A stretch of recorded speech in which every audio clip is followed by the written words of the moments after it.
خبریں اڑائی جا رہی ہیں. کچھ سینئر صحافی وہ عمران خان کو ڈیل کی آفر کی خبریں دے رہے ہیں. میں نے ابھی اپنے پچھلے ولاگ میں سینئر صحافی محمد مالک کی خبر کا بھی ذکر کیا تھا، جس کے مطابق حکومت نے پاکستان تحریک انصاف کو ایٹ دا ہائیسٹ لیول ایک بڑی ڈیل کی پیشکش کی ہے، اور وہ پیشکش یہ تھی کہ پاکستان تحریک انصاف موجودہ نظام کو قبول کر کے پارلیمنٹ اور پارلیمانی کمیٹیوں میں واپس آ جائے، نیا الیکشن کمیشن تشکیل دے کر قوانین بھی تبدیل کر دیے جائیں گے، اور موجودہ حکومت پارلیمنٹ کی مدت ختم ہونے سے 1 سال پہلے ہی الیکشن کروانے پر راضی ہو جائے گی. اب محمد مالک کے مطابق یہ ڈیل پاکستان تحریک انصاف تک پہنچا دی گئی ہے، لیکن ابھی تک ان کی طرف سے کوئی جواب نہیں آیا ہے. اب یہ اس نوعیت کی ڈیل کی کوئی پہلی پیشکش تو نہیں ہے. اس ڈیل کی پیشکش تو حکومت شروع دن سے ہی عمران خان کو کرتی رہی ہے کہ جی نظام کو قبول کر لو، لیکن عمران خان اس ڈیل کو مسترد کرتے رہے ہیں. لیکن عمران خان کی آنکھ کی بیماری نے بہت سو کے کان کھڑے کر دیے ہیں.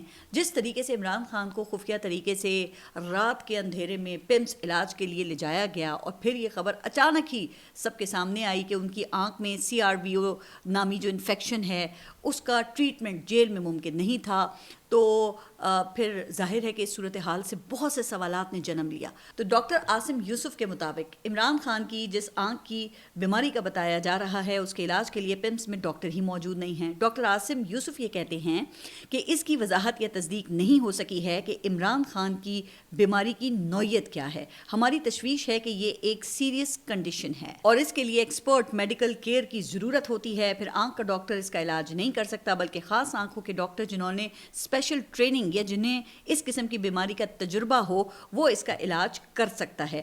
پھر لاہور کے ایک اور مشہور آئی اسپیشلسٹ ڈاکٹر خرم مرزا کے مطابق اس بیماری میں عام طور پر 3 انجیکشنز لگتے ہیں، لیکن بیماری کی نوعیت کے اعتبار سے اس سے زیادہ انجیکشنز بھی لگانے پڑ جاتے ہیں.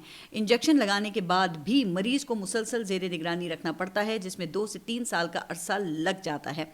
اچھا، اب یہ آنکھوں کے جو ماہرین ہیں ان کا خیال ہے. اب عمران خان کی صحت کے حوالے سے یہ خبریں واقعی پریشان کن ہیں. اب سوال یہ بھی پیدا ہو رہا ہے کہ عمران خان کب تک ان حالات کا مقابلہ کر سکتے ہیں، جبکہ گراؤنڈ پر ان کے لیے کسی قسم کی یہاں کسی تحریک کے آثار تو نظر نہیں آ رہے ہیں، اور عدلیہ سے کسی قسم کا ریلیف ملنے کا بھی کوئی امکان نہیں ہے.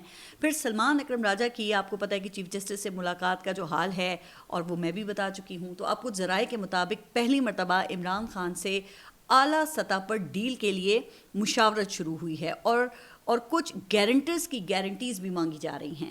یہ کسی بھی قسم کی ڈیل کا پہلا باضابطہ رابطہ ہے، اور اس کا مطلب یہ نہیں ہے کہ وہ یعنی خان صاحب کل ہی رہا ہو جائیں گے. لیکن اگر ڈاکٹرز نے یہ طے کر دیا کہ ان کے انفیکشن کا علاج صرف بیرون ملک ہی ممکن ہے، تو پھر ان کو باہر بھیجنا حکومت اور پاکستان تحریک انصاف دونوں کی مجبوری بن جائے گا. اس لیے اب آپ اس کو ڈیل کہہ لیں یا SOPs اور شرائط کی پیش کی تیاری. بہرحال کہا جا رہا ہے کہ حکومت اب عمران خان کو ملک سے باہر بھیجنا چاہتی ہے، یا کم از کم ان کے خاموش رہنے کی گارنٹی چاہتی ہے.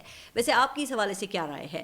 کیا عمران خان کو بیماری کے باوجود ڈٹے رہنا چاہیے، یا پارٹی بچانے اور سیاست کے بند دروازے کھولنے کے لیے انہیں ڈیل کی طرف قدم بڑھانا چاہیے؟ تو آپ یہ ہمیں اپنے کمنٹس میں ضرور آگاہ کیجیے گا. اچھا، اب بعض میڈیا ذرائع جو ہیں وہ یہ خبر بھی دے رہے ہیں کہ عمران خان کے بیٹوں کو حکومت نے ویزے جاری نہیں کیے ہیں. یہ ڈراپ سائٹ نیوز کے مطابق علیمہ خان نے انہیں بتایا ہے کہ عمران خان کے بیٹوں نے جولائی 2025 میں ویزے کے لیے اپلائی کیا، لیکن انہیں ویزا نہیں دیا گیا. پھر جنوری 2026 میں دوبارہ درخواست دی گئی، لیکن انہیں ویزا نہیں دیا گیا. اچھا، اگر یہ بات درست ہے تو یہ بہت ہی افسوسناک صورتحال ہے، اور یہ انسانی حقوق کی بدترین خلاف ورزی ہے. وزیر دفاع خواجہ آصف اور وزیر اعظم کے مشیر مشرف زیدی انٹرنیشنل میڈیا پہ بیٹھ کر آپ دیکھتے ہیں نا کہ کیسی یقین دہانیاں کرا چکے ہیں کہ عمران خان کے بیٹوں کو پاکستان آنے دیا جائے گا. تو دیکھیں نا، اگر یہ خبر غلط ہے تو پھر حکومت کو فوراً اس کی تردید کرنی چاہیے اور اس ویب سائٹ کو سو کر دینا چاہیے، چونکہ یہ معاملہ تو حکومت کا پھر خوف، ان کا ڈر ظاہر کرتا ہے نا. اس لیے حکومت کو فوری وضاحت کرنی چاہیے. لیکن حکومتی ذرائع کا موقف ہے کہ عمران خان کے بیٹوں کے پاس تو پاکستانی شہریت ہے، وہ پاکستانی نائکوب پر آ سکتے ہیں. اچھا، ویسے جہاں تک مجھے یاد ہے تو علیمہ خان یہ کہہ چکی ہیں کہ ان کے نائکوب گم ہو چکے ہیں.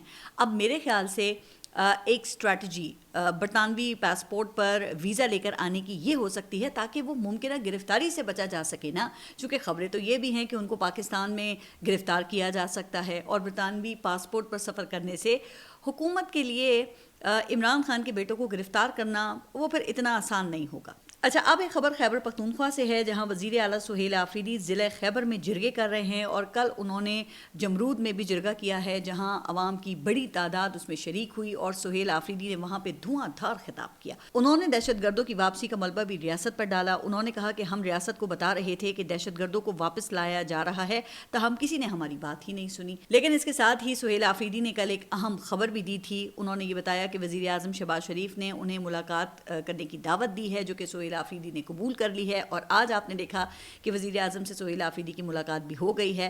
تو اب یہ ایک مثبت پیش رفت ہے، اور دیکھیں اس سے بھی یہ ظاہر ہوتا ہے کہ صوبے اور بالخصوص وادی تیرا کے حالات وہ واقعی انتہائی خراب ہیں، جنہوں نے وفاق اور صوبے کو ساتھ بیٹھنے پر مجبور کر دیا ہے۔ لیکن جناب اس کے ساتھ ہی خیبر امن جرگے میں اور خیبر پختونخوا حکومت نے وفاق کے سامنے کچھ شرائط بھی رکھی ہیں۔ اب نمبر 1، ہمیں جبری طور پر اپنے گھروں میں بے دخل کیا گیا ہے، لہٰذا وفاقی حکومت اور جس نے ہماری قربانی کو مذاق بنایا ہے وہ معافی مانگ کر اپنے الفاظ واپس لے۔ نمبر 2، بار بار اپنے گھروں سے بے دخلی بند کمروں کے فیصلوں کا نتیجہ ہے، اس دفعہ ہمارا رخ پرامن طور پہ اسلام آباد کی طرف ہوگا، اب ہم ریاست پر قابض لوگوں سے امن سے جینے کا حق مانگیں گے۔ نمبر 3، پورے خیبر پختونخوا کا قومی جرگہ بلایا جائے گا، جس میں آخری فیصلہ ہوگا کہ پختون قوم اب مزید بند کمروں کے فیصلے قبول نہیں کرے گی، اور ریاست پاکستان پر قابض مائنڈ سیٹ کو اس سے آگاہ کرے گی۔ اب میرے خیال سے تو یہ وفاقی حکومت کی ناکامی ہے جو اسٹیبلشمنٹ کے کھاتے میں جا رہی ہے۔ اسٹیبلشمنٹ حکومت سے پاکستان کو آگے کی طرف دھکا لگانے کی امید لگائے بیٹھی ہے، لیکن حکومت دھکا تو لگا رہی ہے، لیکن وہ دھکا پیچھے کی طرف لگ رہا ہے۔ اچھا، وہ مشہور لطیفہ ہے نا کہ ایک بس راستے میں خراب ہو کر رک گئی، تو ڈرائیور نے مسافروں سے کہا کہ بس چلانے کے لیے سب کو نیچے اتر کے بس کو دھکا لگانا ہوگا۔ اب ساری جو سواریاں تھیں وہ نیچے اتر گئی، لیکن بس وہ 1 انچ بھی آگے نہیں بڑھ سکی۔ تو ڈرائیور بہت حیران ہوا کہ دھکا لگانے پہ تو گاڑی آگے کی طرف ہلنی چاہیے نا، تو وہ نیچے اترا۔ اس نے دیکھا کہ آدھے مسافر بس کو پیچھے سے آگے کی طرف دھکا لگا رہے تھے، لیکن وہ اس بات سے بے خبر تھے کہ باقی مسافر معصومیت میں بس کی اگلی سائڈ پر جا کر اسے پیچھے کی طرف دھکا لگا رہے تھے۔ یوں بس ڈرائیور کو بس سٹارٹ کرنے میں کافی مشکل ہو رہی تھی، یا وہ ناکام تھا۔ اچھا، اس وقت پاکستان بھی تو ایک بس کی طرح ہی ہے نا، جسے آدھے لوگ وہ پیچھے سے آگے اور آدھے لوگ آگے کھڑے ہو کر پیچھے کی طرف دھکا لگا رہے ہیں، لیکن وہ بس رکی ہوئی ہے اور آگے بڑھنے کا نام ہی نہیں لے رہی۔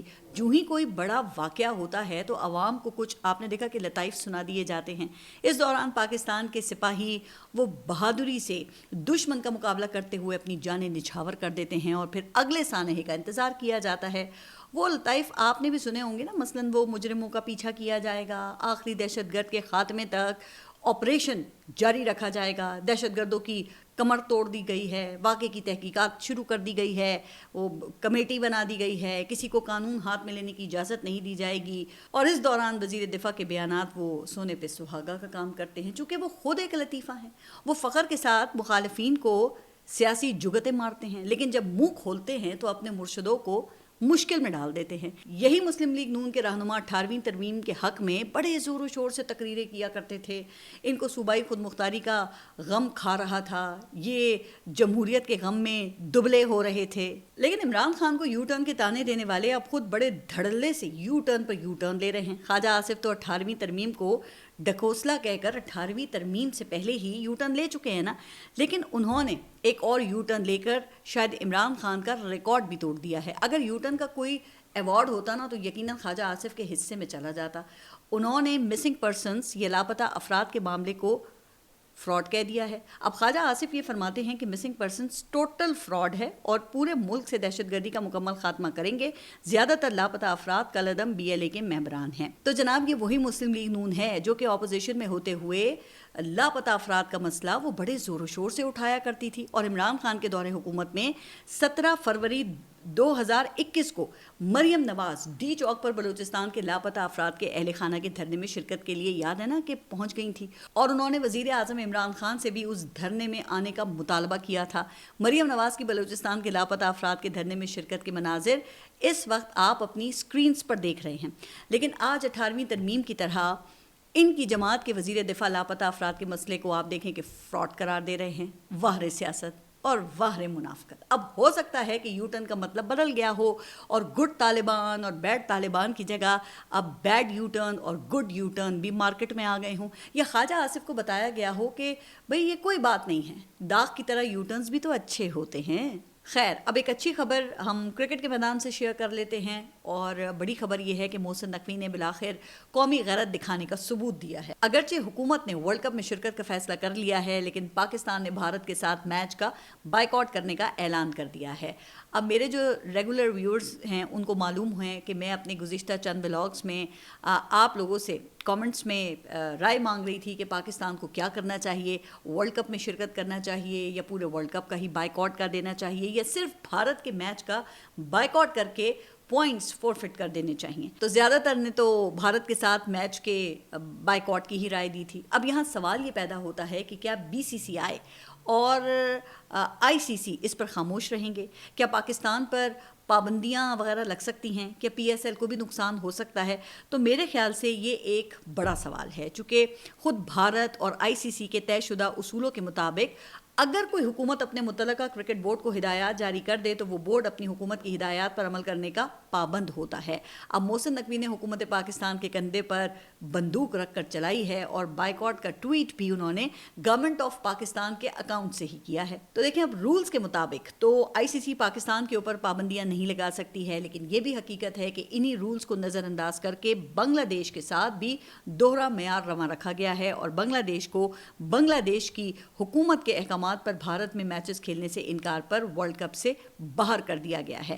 اب پاکستان اور انڈیا کا میچ آئی سی سی اور براڈ کاسٹرز کے لیے آپ کو پتہ ہے نا کہ سونے کی چڑیا ہے۔ اب ایک میچ کی ویلیو 1.3 ارب ڈالر ہے، جبکہ بھارت میں اس میچ کے 50 منٹ کے اشتہارات 5.2 ملین یا 52 لاکھ ڈالر میں فروخت کیے جاتے ہیں۔ اب اس میچ کے بائیکاٹ سے آئی سی سی کی آمدن پہ ظاہر ہے کہ بڑا اثر پڑے گا۔ اچھا، اگرچہ ویسے بھارت کا میڈیا تو یہ تاثر دے رہا ہے کہ بھارت کو اس میچ سے کوئی فرق نہیں پڑے گا اور صرف پاکستان کو ہی نقصان ہوگا، تو وہ اپنے لوگوں کو ویسے ہی بالکل بے وقوف بنا رہے ہیں جیسے انہوں نے وہ لاہور کی بندرگاہ پر حملے اور کراچی پر بھارتی قبضے کی خبریں دے کر بنایا تھا۔ تو اب دیکھتے ہیں کہ یہ پاکستان کرکٹ بورڈ کی صرف ایک پریشر ٹیکٹک ہے، یا پھر اس اہم فیصلے پر یہ ڈٹے بھی رہتے ہیں کہ آئی سی سی اور بی سی سی آئی اس دباؤ میں آئیں گے یا وہ پلٹ کر کوئی جوابی وار کریں گے۔ تو میرا خیال ہے کہ پکچر ابھی باقی ہے، بلکہ پکچر تو شاید ابھی شروع ہوئی ہے۔ اچھا، اب آخر میں ذرا ایک اور خبر پہ بات کر لیتے ہیں۔ ابھی پچھلے دنوں آپ کو یاد ہوگا کہ میں نے قومی اسمبلی کی قائمہ کمیٹی مذہبی امور کی جانب سے پارلیمانی وفد کو سرکاری خرچ پر روزہ رسول صلی اللہ علیہ وآلہ وسلم پر سلام عرض کرنے کے لیے بھجوانے کی جو تجویز تھی اس کا ذکر کیا تھا۔ لیکن اب ایک اور خبر سامنے آئی ہے، اور معلوم یہ ہوا ہے کہ پارلیمنٹ کے اراکین اس قدر لاچار اور بیچارے غریب ہیں کہ بیماری کی صورت میں اپنے لیے وہ دوائیں خریدنے سے بھی قاصر ہیں۔ اب ایک خبر کے مطابق یہ انکشاف سامنے آیا ہے کہ اراکین پارلیمنٹ کو یہی دوائیں عام آدمی کے مقابلے میں 30% سستی فراہم کی جاتی ہیں۔ واقعی یہ جان کے ویسے بڑا ہی دکھ ہوا۔ میرے خیال میں تو اراکین پارلیمنٹ کے لیے ادویات 30% سستی کرنے کے بجائے مفت ہی کر دینی چاہیے۔ ویسے بھی تو آپ دیکھیں نا کہ ان کی رہائش، سفری اخراجات، علاج اور الاؤنسز سب تقریباً مفتی تو ہیں، لیکن خوشی کی بات یہ ہے کہ خود پارلیمنٹ کی قائمہ کمیٹی برائے صحت میں جے یو آئی ایف کی رکن اسمبلی نے اس پر سوال اٹھایا ہے اور ڈریپ سے اس معاملے پر وضاحت طلب کی ہے۔ تو اب دیکھتے ہیں پھر کہ آگے ہوتا کیا ہے۔ آپ سب اپنا خیال رکھیے، اور اگلے ولاگ تک کے لیے اللہ حافظ۔